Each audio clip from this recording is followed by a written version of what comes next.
Yo, what up? In this video nga pala ay naimbitahan na naman ako para maging photographer sa isang birthday. Biglaan nga lang pala yung pagkabook sa akin dito. Buti na lang maagang nagising si Tabatchoy at nag-check ng mga message. Tapos ayun may nag-message, kailangan na photographer. Bali binyag din pala to, sinabay na lang din sa birthday. Yun lang, hindi na namin kaya maabutan yung binyagan sa simbahan. Kasi alas 8 na umaga na namin nabasa yung message. Tapos mga 10 yata yung binyagan. Kaya sinabi ko kay client, ma'am hindi na uubra. Kasi medyo malayo dyan kahit magmadali kami di na kami aabot. Hanes na lang, kaysa naman kuhanin namin yung book. Tapos mag-expect si client na darating kami sa tamang oras tapos hindi naman pala. Nakakuha nga ako ng book pero wala naman akong isang salita. 'Di ba? Pangit 'yun. Pero buti na lang kinuha pa rin kami. Sa reception na kami rerekta. Dito nga pala yan sa Sunwin Hotel and Resort sa may Bacoor. Solid ng place na to, malawak tapos may swimming pool at may mga kwarto. Nakarating kami 30 minutes before 12 ang napag-usapang oras.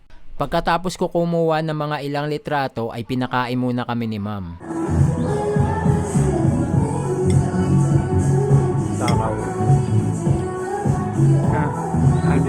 Ito pala yung swimming pool, nag-swimming muna sila bago magsimula yung program. At ito na nga, simula na yung program, solid, may mga clown. Angas ng event na to, halos full package na din. May photo booth, may mga clown, may swimming pool, may pa-catering, may photographer.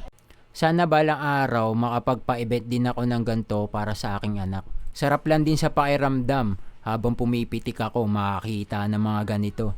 Hindi ko kasi ito naranasan nung bata ako Kaya swerte yung mga batang may mga magulang pa na nasa tabi nila.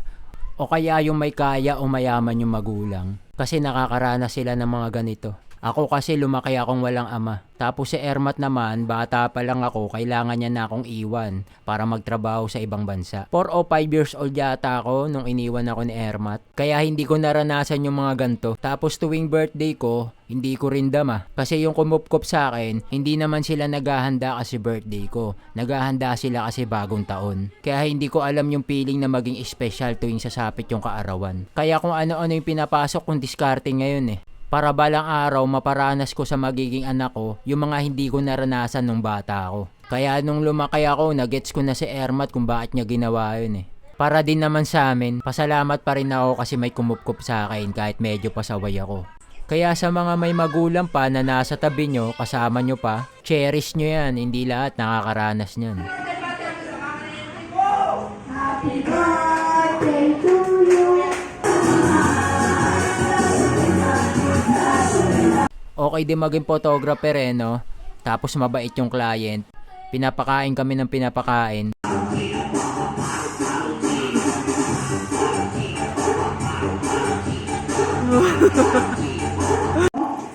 natin si Kuya. At wala lang maingay. Nakipagpaingay tayo. Okay, kakapta bigay yung magic. You know, solid. May dessert pa. Ngatalan ng ngata. Etong mga clown pala na to, mga rap artist pala tong mga to. Nalaman ko kasi sabay kami umuwi ng mga to, nag-usap-usap kami. Ito yung side hustle nila. Siguro ginagawa nila to para may pangtustos sila sa pagrarap. Solid yung mga utol, gawa lang tayo ng paraan para pumaldo balang araw.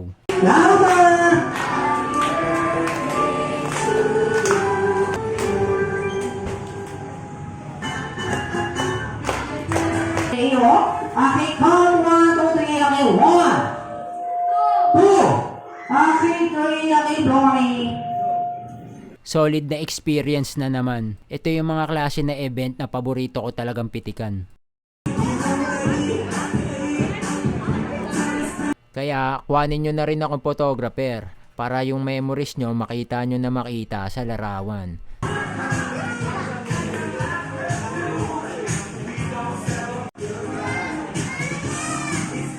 At ayan, bago nga kami umalis ay pinakain muna kami ni ma'am. Salamat nga pala sa panonood ng aking vlog. Kita-kits ulit. Yeah!